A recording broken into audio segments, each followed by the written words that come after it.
नाज़रीन कोटजी में लजवाणी बिरादरी जे माण्हुनि बिरादरी जे बासर जे मुबैना नाजाइज़नि ख़िलाफ़ एहतजाजी मुज़ाहिरो कयो आहे। उन हवाले सां वधीक तफ़सील ॿुधाए रहियो आहे कोटजी खां मेहरान टीवी जो रिपोर्टर फिदा हुसैन गोपांग। जी बिल्कुल जी देर मां मौजूद आहियां कोटजी ॻोठ दड़ी लंजवाणी में, जिते जेको आहे लंजवाणी बिरादरी तरफ़ां पंहिंजी बिरादरी जे बासर माण्हुनि ख़िलाफ़ जेको आहे एहतजाजी मुज़ाहिरो करे रहिया आहिनि।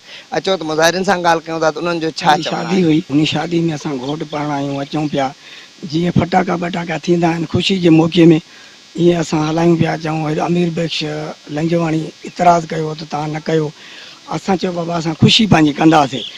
हासकारे जी कार ॼञ जे विच में अची ॾेई ऐं असां ते जो वञी फरियाद ॾिनी अथई ऐं असांखे तंग थो करे ऐं हेॾो जेको छोकिरो वञे थो उनखे पुलिस सां ॿधराए पंजरे पिया ॾेई। सॼो ॾींहुं हिन जे शोरूम ते ॿ सिपाही वेठा आहिनि। जाॾे असां निकिरूं था असांजो निकिरणु बर्बादु। हाणे बि असांजे छोकिरे खे ॿधरायो अथई ऐं राति जेका गुज़री वई आहे उन में हिकिड़ा बासर माण्हू वठी गुंडा ऐं सॼे ॻोठ खे ख़बर आहे असांजे ॻोठ जे शहर जे मथां असांजे घरनि जे मथां अमीर बख्श लंजवाणी फायरिंग कराई आहे। व्याजी माण्हू आहे, हुन वटि पैसो आहे, असां ग़रीब आहियूं, मिसकीन आहियूं। असां DIG खां IG खां हालार साहिब खां ऐं सेखे चवां SHO कोटजी खां हक़ था पंहिंजा चयूं था असांजो हक़ु कयो ख़ुदा जे सदके, पर कोई बि ॿुधण जे लाइ तयारु असांजे हिन वक़्तु न आहे। हाणे बि बेगुनाह असांजो माण्हू ॿधो पियो आहे ऐं असांजी शादी हिननि जो छा वञे। चए थो मां जेको मुंहिंजो निंड हराम थो थिए, मुंहिंजी आराम हराम थो थिए, न दोल वॼायो न इको हलायो, कुझु बि न हलायो। ख़ुदा जे सदके असांखे इंसाफ़ खपे। साईं असां एहतजाज लाइ बीठा आहियूं।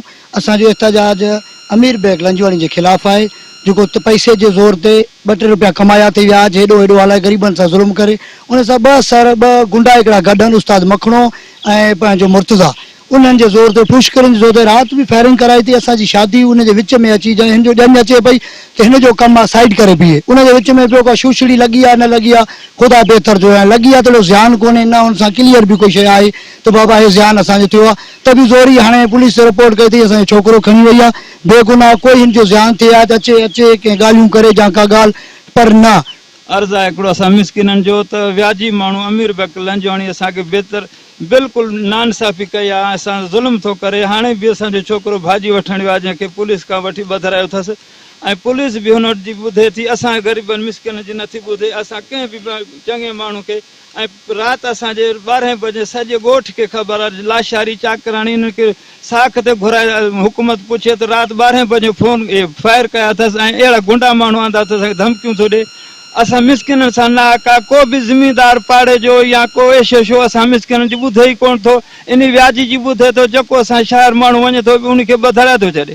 असांजो हक़ु खपे, असांखे ज़ुल्म असां सां न कैमरामैन टीम सां गॾु फिदा हुसैन गोपांग, मेहरान TV कोट।